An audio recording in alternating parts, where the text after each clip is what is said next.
নমস্কার, আপনারা দেখছেন গ্লোব টিভি, সবার পাশে সবার সাথে। গ্লোব নিউজ নিয়ে এখন আমি সুপর্ণা রয়েছি আপনাদের সঙ্গে। এক নজরে দেখে নেব আজকের বিশেষ বিশেষ খবর। সাম্প্রদায়িক সম্প্রীতির নজির ধর্মীয় স্থান। শান্তি খুঁজতে সবুজ পত্র। শহীদ দিবসকে সামনে রেখে প্রস্তুতি সভা।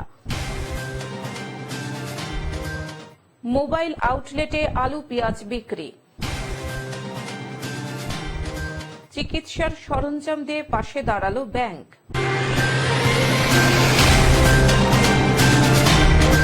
আসছে বিস্তারিত খবরে। সাম্প্রদায়িক সম্প্রীতির নজির ধর্মীয় স্থান।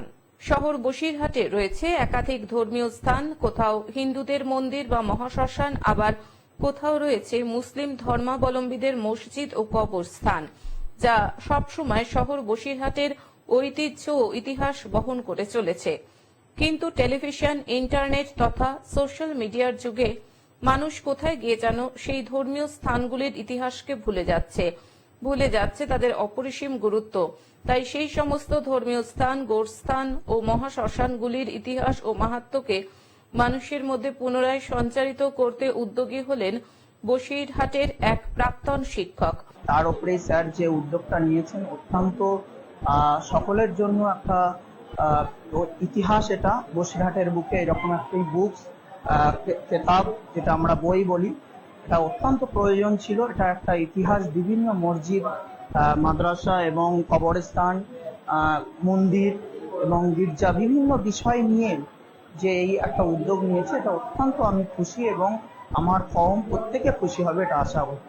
বসিরহাট পৌর এলাকার 23টি ওয়ার্ডের 267টি ধর্মীয় স্থানকে নিয়ে লেখা 310 পৃষ্ঠার এক গবেষণা গ্রন্থ প্রকাশ করলেন বসিরহাট টাউন হাই স্কুলের বাংলা বিষয়ের প্রাক্তন শিক্ষক দেবদাস সরকার। দেবদাস বাবু তিনি অনেকটাই আমাদেরকে এই সব বইগুলো লিখে অনেকটা সহযোগিতা করছেন।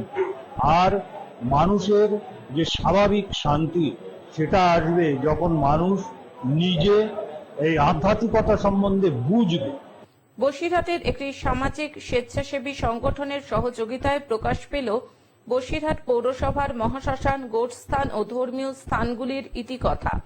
যে গ্রন্থের মধ্যে দিয়ে উঠে আসবে বসিরহাটের ঐতিহ্যবাহী ও প্রাচীন ধর্মীয় স্থানগুলির একটি ছোট্ট জলছবি। গ্রন্থ রচয়িতা তথা প্রাক্তন শিক্ষক দেবদাস সরকার বলেন, ধর্ম মানুষকে একজোটে থাকতে সাহায্য করে। হিন্দু মুসলিমের মধ্যে কোনো ভেদাভেদ না রেখে সমস্ত ধর্মীয় স্থানকে নিয়ে লেখা এই গ্রন্থ সাম্প্রদায়িক সম্প্রীতি বজায় রাখবে। তার এই বইটা থেকে বসিরহাটের সম্পর্কে জেনে নিজের মাতৃভূমির প্রতি শ্রদ্ধা, মাথা নত করে আগামী দিনে বসিরহাটকে আরো উন্নয়নশীল এবং বসিরহাটের পাশে থাকার প্রচেষ্টার জন্য স্যারের মতন মানুষের এই তার আদর্শ এবং তার এই বিশাল একটা কর্মপ্রণালীর মাধ্যমে বসিরহাটের চলমান ইতিবৃত্তের কথা মাথায় রেখে বসিরহাটের প্রতি শ্রদ্ধাশীল হয়ে বসিরহাটকে এগিয়ে নিয়ে যেতে সাহায্য করবে। এদিনের এই গ্রন্থ প্রকাশ অনুষ্ঠানে একদিকে যেমন উপস্থিত ছিলেন রামকৃষ্ণ মঠ ও মিশনের মহারাজরা, অন্যদিকে মুসলিম ধর্মের ভাইদের সঙ্গে এই অনুষ্ঠানে উপস্থিত ছিলেন বসিরহাট দক্ষিণের বিধায়ক সপ্তর্ষি বন্দ্যোপাধ্যায় সহ একাধিক শিক্ষক, শিক্ষিকা ও ছাত্রছাত্রীরা। একটা সময় বিজ্ঞান যখন আসেনি, তখন ধর্মই কিন্তু পৃথিবীকে শাসন করত। যুগ যুগ ধরে এই ধর্মই কিন্তু সমাজকে ঐক্যবদ্ধ করে রেখেছে আজও। সুতরাং আমি ক্ষুদ্র মানুষ, বসিরহাটে জন্মেছি। বসিরহাটের খুব বিরাটের দিকে যেতে চাই না। বসিরহাটের ধর্মস্থানগুলোর যে ইতিকথা যদি ধরে রাখা যায়, আমাদের পরবর্তী প্রজন্ম জানতে পারবে যে কোথা থেকে কিভাবে, কোন বইতে তৈরি হয়েছিল, কে বা কারা সৃষ্টি করেছিল, কারা জমিদান করেছিল, কোন প্রেক্ষাপটে ধর্মস্থান তৈরির প্রয়োজন ছিল। এগুলো কিন্তু যদি না থাকে তাহলে পরবর্তীকালে আমাদের প্রজন্ম জানতে পারবে না যে এই ধর্মস্থানের গুরুত্ব কতখানি বা কারা কিভাবে তৈরি করেছিল। আর আরেকটা যেটা আমি বলতে চাইছি যে একবিংশ শতাব্দীতেও কিন্তু এখনো এই ধর্মীয় ভাবাবেগ বিলুপ্ত হবে না। বহু যুগ ধরে ছিল, আজও আছে এবং ভবিষ্যতেও এর গুরুত্ব থাকবে। বসিরহাট থেকে শ্যাম বিশ্বাসের রিপোর্ট, গ্লোব নিউজ। শান্তি খুঁজতে সবুজ পত্র। শান্তি খুঁজতে এখন আসতেই হবে বোলপুরের কোপাই নদীর পাশে সবুজে ঘেরা সবুজ পত্র নামের এক আবাসনে। কিন্তু বর্তমানে কিছু সুবিধাবাদী স্বার্থান্বেষী মানুষের জন্য আজ সবুজ পত্র প্রজেক্টটি সংকটের মুখে। দেখুন, কাজ বন্ধ বলতে ব্যাপারটা কিছু নির্দিষ্ট কয়েকজন লোকের অভিযোগের ভিত্তিতে ভূমি সমষ্টি যে আধিকারিক, ওনাদের এই অভিযোগটি খতিয়ে দেখার জন্য আমাদের প্রজেক্টেতে আপাতত কয়েকদিনের জন্য কাজটি বন্ধ রাখার জন্য বলা হয়েছে। সমস্ত নথিপত্র থাকা সত্ত্বেও বর্তমানে সবুজ পত্রের দ্বিতীয় ফেজের কাজ বন্ধ হয়ে গেছে।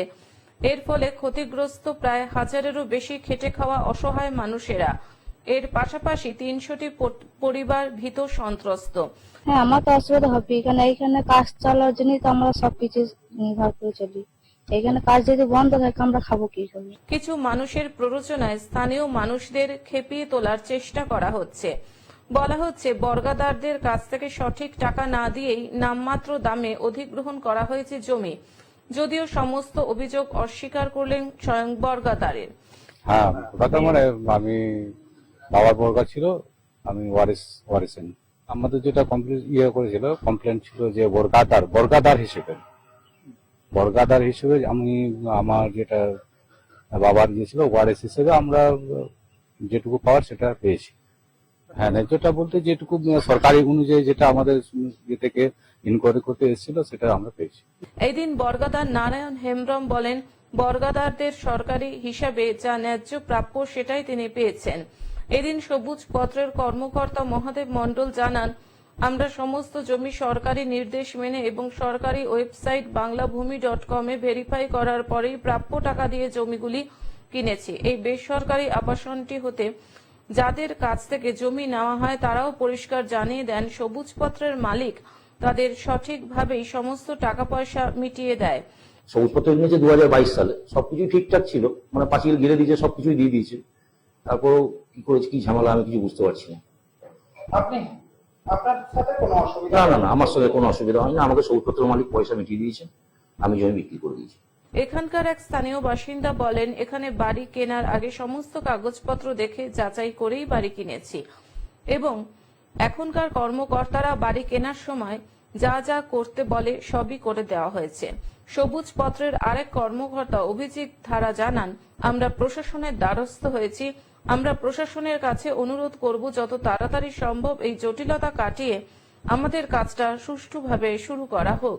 আমরা এখানে সবুজ পত্রে আমি মোহর কিনেছি, আর কিনেছি আমরা প্রায় 200 জনের ওপর এখানে থাকেন। তো আমরা এখানে এই বাড়িগুলো কেনার আগে কাগজপত্র দেখে সবকিছু দেখে করেছি। তারপরে আমরা বেশিরভাগ লোকই, প্রায় আমার মনে হয় 90% ওপরই হবে, তারা সমস্ত রেজিস্ট্রি করা, গভর্নমেন্টের ট্যাক্স দেওয়া, মিউটেশন সবই করিয়ে নিয়েছেন। এখানকার পরিবেশ, মানুষ, এদের সবার সাথে একটা এমন আত্মিক সম্বন্ধ হয়ে গেছে না, একটা পরিবারের মতন লাগে, খুব আনন্দ পাই এখানে এলে। বোলপুর থেকে অনির্বাণ দত্তের রিপোর্ট, গ্লোব নিউজ। শহীদ দিবসকে সামনে রেখে প্রস্তুতি সভা। আগামী 21শে জুলাই ধর্মতলায় শহীদ দিবস পালিত হবে তৃণমূল কংগ্রেসের পক্ষ থেকে। সেই শহীদ দিবসকে মাথায় রেখে মঙ্গলবার বিকেলে পূর্ব বর্ধমান জেলার কাটোয়া 2 নম্বর ব্লকের পুরাতন তৃণমূল কংগ্রেসের কর্মীদের পক্ষ থেকে একটি প্রস্তুতি সভা অনুষ্ঠিত হল কাটোয়া 2 নম্বর ব্লকের পলতাগাছি গ্রামে। উপস্থিত ছিলেন কাটোয়া 2 নম্বর ব্লক তৃণমূল কংগ্রেসের প্রাক্তন সভাপতি তথা পূর্ব বর্ধমান জেলা তৃণমূল কংগ্রেসের সদস্য সুব্রত মজুমদার সহ কর্মীরা। আপনারা জানেন যে আগামী 21শে জুলাই ধর্মতলার যে শহীদ সমাবেশ, সেই সমাবেশকে সফল করার লক্ষ্যে আমাদের রাজ্যের সভাপতি দলের মাননীয় সুব্রত বক্সী এবং আমাদের দলের সর্বভারতীয় সভানেত্রী বাংলার জনপ্রিয় মুখ্যমন্ত্রী মমতাদির নির্দেশে সর্বত্র তৃণমূল কংগ্রেসের কর্মীরা সভা সমিতির মাধ্যমে সাধারণ মানুষকে আমরা ধর্মতলা সভায় যাওয়ার জন্য আহ্বান জানাচ্ছি। কাটোয়া থেকে রাহুল রায়ের রিপোর্ট, গ্লোব নিউজ। মোবাইল আউটলেটে আলু পেঁয়াজ বিক্রি। বাজারের দ্রব্যমূল্যের দাম নিয়ন্ত্রণে রাখতে মোবাইল আউটলেটে আলু পেঁয়াজ বিক্রি শুরু করল মালদা জেলা প্রশাসন। প্রত্যেকটা জায়গায় খুব কম পয়সা তাও এক একটা জায়গায় পেঁয়াজে 5 টাকা, কোথাও আলুতে 2 টাকা 3 টাকা কম দিয়ে গরিব মানুষের কাছে এটাই বড় কথা। এটা সব জায়গায় দেওয়া হচ্ছে, সব মার্কেটে আপাতত শহরে দেওয়া হচ্ছে, তারপরে গোটা জেলা স্তর ঘুরবে। পাশাপাশি জেলা জুড়ে 33টি আউটলেট খুলে সাধারণ মানুষকে এই পরিষেবা দেওয়া হবে। আজ দুপুরে জেলা প্রশাসনিক ভবন চত্বর থেকে 7টি মোবাইল আউটলেটের উদ্বোধন করেন জেলা শাসক নিতিন সিংহানিয়া। উপস্থিত ছিলেন অতিরিক্ত জেলা শাসক দেবাহুতি ইন্দ্র, রাজ্যসভার সাংসদ মৌসুম বেঞ্চিন্নুর, ইংরেজবাজার পৌরসভার চেয়ারম্যান কৃষ্ণেন্দু নারায়ণ চৌধুরী সহ অন্যান্যরা। এটা সঠিক টাইমে একটা ক্রাইসিস তৈরি হয়েছে। আমাদের মানবিক মুখ্যমন্ত্রী যে এটা নিয়েছেন, স্টেপটা নিয়েছেন, এটা খুবই গুরুত্বপূর্ণ এবং সঠিক টাইমে। জেলা শাসক জানান, এই মোবাইল আউটলেটে বাজার দর থেকে 2-4 টাকা কম দামে আলু পেঁয়াজ কিনতে পারবেন সাধারণ মানুষ। পরবর্তীতে আমরা টমেটো, পটলের মতো নিত্য প্রয়োজনীয় সবজি বিক্রি করারও সিদ্ধান্ত নিয়েছি। মাননীয় মুখ্যমন্ত্রীর নির্দেশে আমাদের যেহেতু সবজির দাম একটু বাজারে বেড়েছে, সেটাকে সুলভ মূল্যে আমরা সবাইকে দিতে পারি, তার জন্য ওনার নির্দেশে পুরো জেলা জুড়ে 40টা এমনি আউটলেটস চালু করা হয়েছে সরকারের পক্ষ থেকে।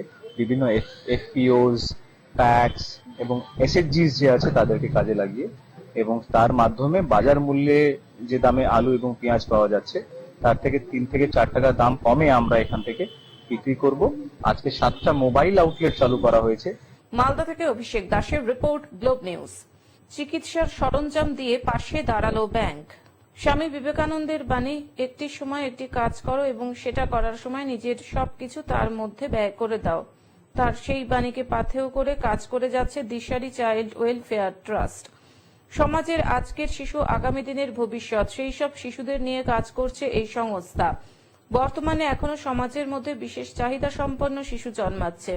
এছাড়া পিছিয়ে পড়া মহিলাদের স্বাস্থ্য নিয়ে সচেতন করা, বিভিন্ন গাড়ি চালকদের চক্ষু পরীক্ষা, সুস্থ থাকার জন্য টিপস দিয়ে সচেতন করার মতন কাজ করে যাচ্ছেন।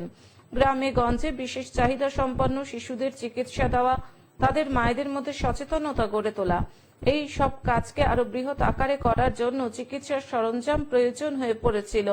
সেই সরঞ্জামগুলো পেলে চিকিৎসা করাতে আরো সহজ হবে বলে মনে করা হয়েছিল।